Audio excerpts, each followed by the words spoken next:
किराए के सैनिकों के चेहरों पर हैरानी साफ झलक रही थी। उनके मुंह खुले के खुले रह गए और आंखें फटी की फटी रह गईं, मानो उन्हें विश्वास ही नहीं हो रहा था कि क्या हुआ है। हॉल के बीच में जादुई माप गोला अभी भी हमले के बाद चमक रहा था। लपटें उसकी सतह को चाट रही थीं। एक विशाल संख्या स्पष्ट और शक्तिशाली रूप से उभर कर आई, 1330। सबकी नजरों के बीच एमी कर्मिस ने धीरे से संतोषजनक मुस्कान बिखेरी। उसकी आंखें गर्व से भरी आत्मविश्वास से चमक रही थीं। जादुई रोशनी में उसके लाल बाल और भी ज्यादा उभर रहे थे। उसने शालीनता से अपनी एक उंगली होठों पर रखी, जैसे वो भीड़ की वाहवाही का आनंद ले रही हो। किराए के सैनिकों के समूह के मन में जो ध्यान से देख रहे थे और फुसफुसा रहे थे, उनमें से एक ने प्रशंसा से भरी आवाज में कहा, जरूर वो किंवदंती वाली महिला जादूगर होगी, है ना? वो हम किराए के सैनिकों के बीच बहुत मशहूर है, एक उभरता सितारा। क्यों ना हम उसे समूह में शामिल होने के लिए आमंत्रित करें। भाड़े के सैनिकों की दुनिया में बैंगनी लबादे वाली महिला जादूगर बेहद चयनात्मक होने के लिए जानी जाती है। वो किसी भी दल को अस्वीकार कर देगी जो उसे जरा भी पसंद नहीं आएगा। एक पेशेवर जादूगर के रूप में जो कम उम्र से ही अनुभवी रही है, उसे हमेशा गर्व रहा है कि उसका कौशल और अनुभव किसी भी अन्य जादूगर से कम नहीं है। लेकिन फिर भी विशाल उजाड़ हॉल के बीच में खड़ी फटी हुई जमीन के साथ वो जांच क्षेत्र को घूर रही थी। उसका चेहरा अविश्वास और घोर आतंक में फड़क रहा था। ठंडे पसीने से तरबतर होकर वो हकलाने लगी। उसकी आवाज लड़खड़ा गई क्योंकि वो अपनी आंखों पर विश्वास नहीं कर पा रही थी। रुको, ये असंभव है ना? निश्चित रूप से ये केंद्रित मारक क्षमता की कमी के कारण है। मैं आसानी से 2000 से ऊपर स्कोर कर सकती हूँ। दूर से अन्य भाड़े के सैनिक चुपचाप देख रहे थे। उनमें से एक ने लापरवाही से कहा, हो गया।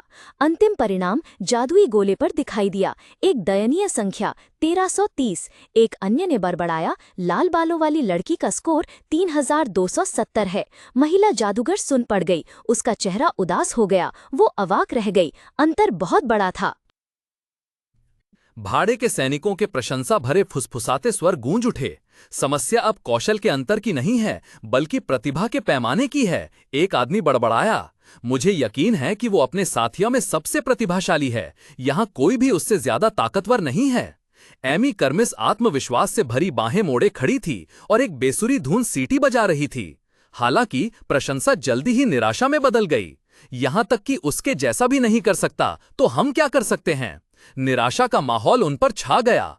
भारी चुप्पी के बीच एमी का चेहरा अचानक गंभीर हो गया। वो मुड़ी, शिरोन को देखा। शिरोन, उसने धीरे से कहा, मुझे लगता है कि हम जल्द ही आगे निकल जाएंगे। शिरोन ने ऊपर देखा। उसकी नीली आंखें अभी भी अजीब तरह से शांत थीं। उसने दृढ़ स्वर में उत्तर दिया, नरमी मत बरतो। उस संक्षिप्त बातचीत ने भाड़े के सैनिकों को चौंका दिया। एक ने घबराकर कहा, क्या? चलो चलें, हमें इतनी बेकार चीज पर अपनी ऊर्जा क्यों बर्बाद करनी चाहिए? एक अन्य व्यक्ति अविश्वास से देखता रहा, अपनी आंखों पर विश्वास नहीं कर पा रहा था। क्या उनके पास अभी भी ऊर्जा है? आसपास की बातों को नजरअंदाज करते हुए शिरोन ने एमी का हाथ थामा और खड़े होने की कोशिश की। उसने अपने साथियों के साथ मिलकर अपनी आंखों में दृढ़ संकल्प के साथ कहा, मैं पूरी कोशिश करूंगा। भाड़े के सैनिक का नाम हवा में गूंज उठा, जिससे तनावपूर्ण माहौल टूट गया। पूरी कोशिश करने का क्या फायदा? हम वैसे भी इसे पार नहीं कर पाएंगे। ये सब खत्म हो गया है, समझे? लोगों के समूह के बीच खड़े होकर शिरोन ने उन निराशाजनक शब्दों को सुनकर हल्की सी भौं चढ़ा ली। उसने सोचा, हमने अभी तक कोशिश भी नहीं की है और वो पहले ही हार मान लेना चाहता है। अचानक शिरोन के दिमाग में बिजली की तरह एक विचार कौंधा। हाँ, उसकी नीली आंखें चौड़ी हो गईं और एक ठंडी पसीने की बूंद उसकी कनपटी पर लुढ़क गई। मत कहो कि इस कमरे के विशेष नियम। उसने आतंकित भाड़े के सैनिकों की ओर देखा और फिर आसपास की विशाल जगह की ओर। शायद हमने शुरुआत से ही लक्ष्य को गलत समझा। वो कारण जिसके लिए मीरो ने ये जगह बनाई। उसके दिमाग में नीले रंग के बालों और रहस्यमयी मुस्कान वाली देवी मीरो की छवि उभर आई। शिरोन को अचानक चुपचाप खड़ा देखकर एमी ने चिंता से पुकारा, शिरोन। उसके बुलावे से वास्तविकता में वापस आकर शिरोन ने चौंक कर जवाब दिया, ओह हाँ। एमी कुछ और कहने वाली थी वैसे भी अब, लेकिन शिरोन आगे बढ़ा और समूह से अलग हो गया। वो परीक्षण क्षेत्र के केंद्र में चला गया, जो एक विस्तृत फटा हुआ मैदान था। दूर एक रहस्यमयी काला गोला हवा में मंडरा रहा था, चुपचाप और चुनौतीपूर्ण। पीछे की अराजकता को पीछे छोड़ते हुए शिरोन ने अपना सारा ध्यान अपने सामने के लक्ष्य पर केंद्रित कर दिया। उसकी नज़र पहले से कहीं अधिक दृढ़ हो गई। मैं परीक्षा पर ध्यान केंद्रित करूंगा। धीरे धीरे शिरोन ने अपनी हथेली खोली। एक दीप्तिमान प्रकाश का गोला फिरोजी ऊर्जा की किरणों से जगमगाता हुआ अचानक चमक उठा और विशाल हॉल की जगह में उसकी हथेली के ठीक ऊपर तैरने लगा। पास खड़े भाड़े के सैनिक संदेह से भर गए। उनमें से एक ने कहा, फोटोन उत्सर्जन, इससे वो क्या नुकसान पहुंचा सकता है? लेकिन फिर वे असामान्य बात का एहसास होने पर अचानक पीले पड़ गए और पसीने से तरबतर हो गए। फोटोन कंपन कर रहा है, उसने भय से अपने मन में सोचा। शिरोन के हाथ में मौजूद प्रकाश का गोला अब शांत नहीं रहा, बल्कि हिंसक रूप से कंपन करने लगा। सुनहरी ऊर्जा की धाराओं और असंख्य चमकते कणों को उत्सर्जित कर रहा था, जो उसके चारों ओर घूम रहे थे। दूर से रियान, एल्जीन और एमी तनाव से देख रहे थे। रियान ने भौहें सिकोड़ी, उसकी निगाहें अपने दोस्त के जादू को देखकर चिंतन से भरी हुई थीं। एल्जीन भी स्तब्ध थी। यादों की एक धारा अचानक उसके मन में उमड़ पड़ी। कुछ दिन पहले जब हम एमी को बचाने गए थे तो उसने दुश्मनों को चकाचौंध करने के लिए प्रकाश का इस्तेमाल किया और फिर किसी चीज से जमीन पर जोर से मारा। ये इतनी तेजी से हुआ कि हम ये नहीं देख सके कि वो क्या था, और उस समय किसी ने भी दोबारा पूछने की जहमत नहीं उठाई। उसने चकाचौंध करने वाले प्रकाश और एक अदृश्य शक्ति के नीचे जमीन के टूटने के दृश्य को याद किया और फिर शिरोन की ओर देखा। आखिरकार उस भयानक जादू की वास्तविक प्रकृति को महसूस किया जिसे वो पकड़े हुए था। अखाड़े के तनावपूर्ण माहौल में एल्जीन ने आंखें सिकोड़ कर देखा। उसकी अंतरात्मा ने उसे बताया कि कुछ असाधारण होने वाला है। बगल में खड़े रियान ने भी सांस रोककर देखा। एल्जीन ने सोचा, मुझे यकीन है कि वो जो मंत्र इस्तेमाल करने वाला है वो उसकी विशेष कौशल है। अखाड़े में शिरोन अडिग खड़ा था। उसकी नीली आंखें एक ठंडी चमक से चमक रही थीं। उसने धीरे धीरे अपना हाथ आगे बढ़ाया। ऐसा लग रहा था जैसे आसपास की हवा जम गई हो। शुद्ध जादुई ऊर्जा सूरज की रोशनी की तरह सुनहरी उसकी हथेली में घूमती और एकत्रित होती है, तेजी से एक चमकदार रोशनी का गोला बनाती है जिसे सीधे देखना मुश्किल होता है। तुरंत बाद शिरोन ने पूरी शक्ति का प्रदर्शन किया। एक विनाशकारी प्रकाश की किरण अविश्वसनीय गति से अखाड़े के फर्श पर गिरी। टक्कर के क्षण एक प्रलयंकारी विस्फोट हुआ। सफेद रोशनी ने सब कुछ ढक लिया। अखाड़ा हिंसक रूप से हिल गया। मलबे और धूल हर जगह बिखर गई। उस भयानक शक्ति को देखकर रियान का मुंह खुला का खुला रह गया। उसकी आंखें आश्चर्य और दहशत से चौड़ी हो गईं। उसके बगल में एल्जीन और एमी भी खुद को चीखने से नहीं रोक सकीं। उनके चेहरे सदमे से पीले पड़ गए। थोड़ी दूर भाड़े के सैनिक केवल भयावह आतंक में चिल्लाते रहे जब ऊर्जा की किरण ने उन्हें बहा दिया। जब चकाचौंध धीरे धीरे कम हुई तो एक उजाड़ दृश्य रह गया। शिरोन अभी भी वहीं खड़ा था। उसका चेहरा आश्चर्यजनक रूप से शांत था। उसके सामने एक रहस्यमयी काला गोला हवा में तैर रहा था, जिस पर एक ठंडी संख्या प्रदर्शित थी, 4783। 4783 का ठंडा आंकड़ा उभर आया, जो पिछले हमले के परिणाम को दर्शाता है। दूर खड़े भाड़े के सैनिक अपनी दहशत छिपा नहीं पाए। महिला जादूगरनी भ्रम में चीख उठी। उसकी आवाज संदेह से भरी हुई थी। क्या वो सिर्फ फोटोन रेडिएशन नहीं था? प्रकाश भौतिक क्षति कैसे पहुंचा सकता है? इतना ही नहीं, वो चाल ये बहुत तेज है। अगर उसने मुझे निशाना बनाया, क्या मैं बच पाऊंगी? एक और भाड़े का सैनिक, बड़ा और गंजा, उस अविश्वसनीय शक्ति की कल्पना करते हुए उसका चेहरा पीला पड़ गया। ये स्कीमा का उपयोग करने वाले तलवारबाज से भी 20 गुना ज्यादा मजबूत है। अगर मुझ पर ऐसा वार होता तो क्या होता? ये बहुत बुरा है। वे हमसे बहुत ज्यादा मजबूत हैं। आसपास के लोगों के डर के विपरीत शिरोन ने असंतोष के साथ आंकड़े को देखा। उसने थोड़ी भौहें चढ़ाईं। एक विचार अचानक उसके दिमाग में कौंध गया। कोई रास्ता नहीं? क्या 5000 पासिंग मार्क है? उसने अभी भी बगल में तैर रही लाल ऊर्जा गेंद की ओर देखा और शांति से निर्धारित किया, मुझे नहीं लगता कि मैं फोटोन कैनन से ज्यादा स्कोर कर पाऊंगा। मैं फिर से कोशिश करना चाहता हूं। जैसे ही शिरोन की नीली आंखों में दृढ़ संकल्प की ज्वाला भड़की, पीछे से खुशी की हंसी गूंज उठी। एमी पेट पकड़कर हंस रही थी, उसकी ओर इशारा कर रही थी। हा, अब तुम्हें मेरा एहसास हो गया होगा, है ना? शिरोने ने सोच समझकर एक नई रणनीति प्रस्तावित की। क्यों ना हम लेजर का इस्तेमाल करें? एमी मुड़ी, उसके चेहरे पर हल्की मुस्कान थी, सहमति जताते हुए। अच्छा विचार है, क्योंकि लेजर से होने वाली क्षति जमा हो सकती है। चलो इस कमरे के चारों ओर एक चक्कर लगाते हैं और देखते हैं कि आगे क्या करना है। जैसे ही उसने बात खत्म की, उसकी निगाह एक भाड़े के सैनिक पर पड़ी जो ऊब रहा था और जाने के लिए मुड़ रहा था। हे, उसने पुकारा। उसकी आवाज में थोड़ी सी चुनौती थी। जाने का कोई इरादा तो नहीं है? भाड़े का सैनिक चौंक गया और कुढ़कर मुड़ गया। वो चिड़चिड़ाते हुए बड़बड़ाया, ऐसा करने से कुछ नहीं होने वाला। उबाऊ है, मैं जा रहा हूँ। जैसे ही वो मुड़ा, उसका एक साथी भागता हुआ आया। उसका चेहरा चिंतित था। कप्तान, उसने कहा। उसकी निगाह दूर खड़े एक बूढ़े आदमी पर थी। उन्होंने कहा कि हम नहीं जा सकते जब तक कि यहाँ सभी की जांच न हो जाए। ये सुनकर नेता का चेहरा काला पड़ गया। एक गहरी बैंगनी रंग की अंधेरी आभा उसके चारों ओर फैल गई। उसकी आंखें भयावह रूप से चमक उठीं। उसने अपने दांत पीस लिए। उसकी कनपटियों पर नसें उभर आईं। गुस्सा एक अनियंत्रित क्रोध में बदल गया। उसके पैर ने पत्थर के फर्श को जोर से मारा, जिससे पूरे हॉल में एक सूखी आवाज गूंज उठी। हत्या के इरादे से भरे चेहरे के साथ उसने अपनी तलवार को म्यान से खींच लिया। तलवार का चमकदार ब्लेड कमरे की मंद रोशनी को प्रतिबिंबित कर रहा था, जो एक हिंसक मुकाबले के लिए तैयार था। एमी धीरे से शिरोन की ओर झुकी। उसका सुंदर चेहरा हल्की चिंता से भरा हुआ था। वो फुसफुसाई, इतनी धीमी आवाज में कि केवल वे दोनों ही सुन सकें। शिरोन, उन लोगों के काम पूरा हो जाने का इंतजार करो, फिर हम चले जाएंगे। मुझे लगता है कि अब हर कोई इस कमरे में अजीब नियमों का उद्देश्य समझ गया है।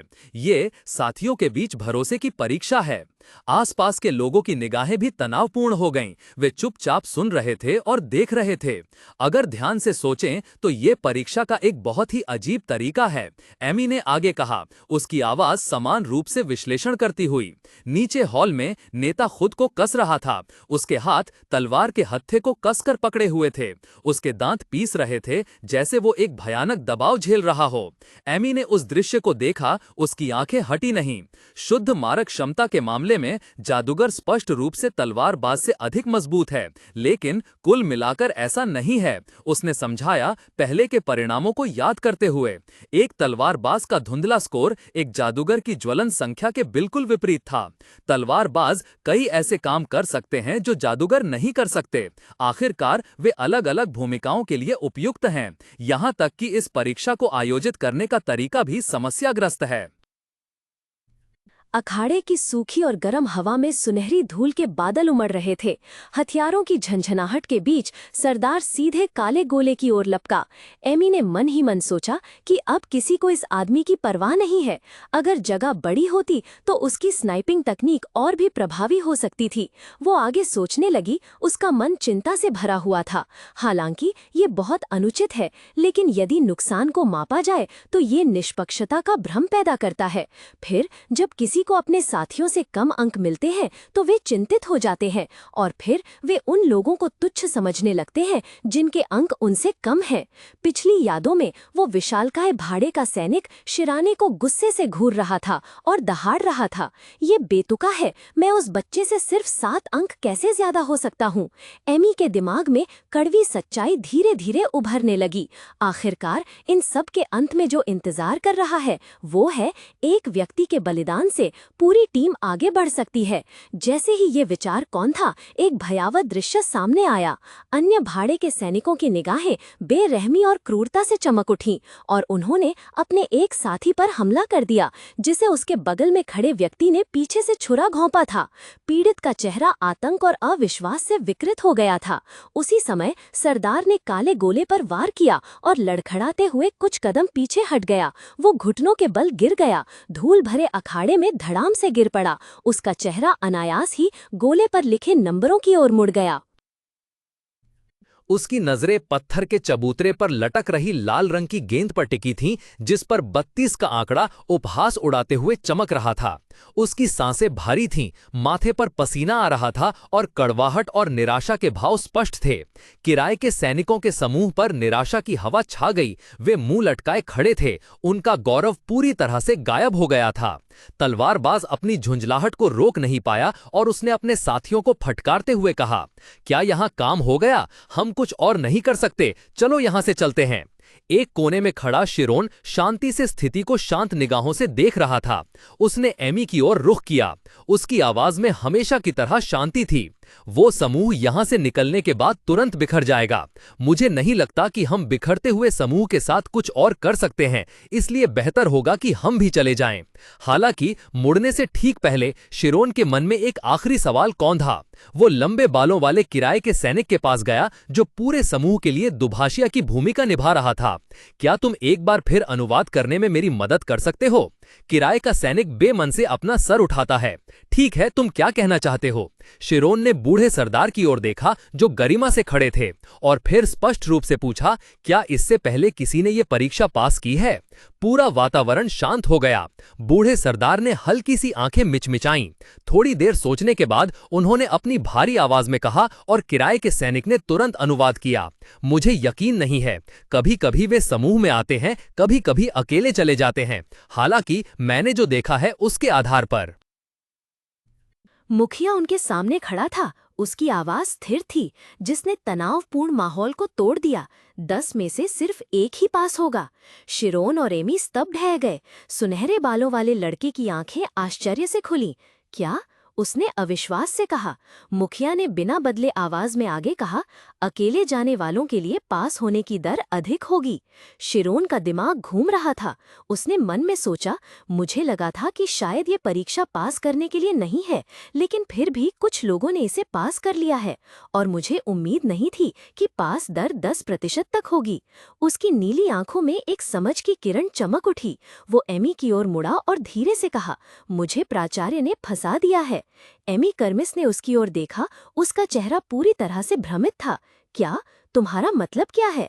एक पल के लिए प्राचार्य एल्पिस मिल्च के शब्द शिरोन के दिमाग में गूंज उठे, जैसे कि वो उसके बगल में खड़े हों। उस समय आप उस दुनिया को बेहतर ढंग से समझेंगे जिसमें मिरो रह रहा है। अचानक सब कुछ अपनी जगह पर आ गया। शिरोन की आंखें दृढ़ संकल्प से चमक उठीं। अब मैं समझ गया, उसने खुद से कहा। अगर मैं इस तरह की चुनौती को पास नहीं कर सकता, तो मुझे ये जानने की कोशिश नहीं करनी चाहिए कि मिरो कौन है। हालांकि शिरोन ने अनजाने में अपनी मुट्ठी भींच ली। उसकी उंगलियों के जोड़ कसने से सफेद पड़ गए। उसने अपने विचारों को सम्मानित शिक्षक की ओर निर्देशित किया, एक मौन लेकिन दृढ़ माफी के साथ। माफ करना प्राचार्य, मुझे नहीं लगता। होठों पर एक ठंडी मुस्कान और माथे पर बहते पसीने की बूंद के साथ शिरोन ने राहत की सांस ली। उसकी नीली आंखें अजीब तरह से चमक उठीं जब उसने खुद से फुसफुसाया, तो मैं अब छोड़ सकता हूं। उसके बगल में खड़ी एमी इस अचानक बदलाव पर आश्चर्य और चिंता से देखने लगी। इस बीच प्रवेश द्वार पर भाड़े के सैनिकों में से एक ने दरवाजे पर जोर से मारा और चिल्लाया, अरे ये दरवाजा खोलो जल्दी। मुखिया गरिमापूर्ण शांत भाव बनाए रखते हुए समूह की ओर मुड़ा और पूछा, क्या सब लोग सहमत हैं? एक अन्य भाड़े के सैनिक ने अधीरता से कहा, तुम लोग क्या कर रहे हो? चलो भी। हम ऐसा नहीं कर सकते। एमी की निर्णायक आवाज गूंजी, जिसने अफरा तफरी को रोक दिया। अधीर भाड़े के सैनिकों से लेकर मुखिया तक सभी लोग स्तब्ध होकर मुड़ गए। माहौल अचानक भारी हो गया, एक अजीब बैंगनी रंग में रंगा हुआ। सबकी निगाहें एमी पर टिकी थीं। उससे एक काली भयानक हत्यारी आभा निकल रही थी। उसकी आंखें भयानक लाल रंग से चमक रही थीं। उसने अपनी बाहों को मोड़ा, आत्मविश्वास और खतरे से मुस्कुराई। पूर्ण अधिकार की आवाज में उसने घोषणा की, आज हम निश्चित रूप से केर्गो में प्रवेश करेंगे। उस दृश्य को देखकर एल्जीन डर से चीख उठी और जल्दी से अपने साथी को गले लगा लिया। आह, एमी फिर से डरावनी हो गई।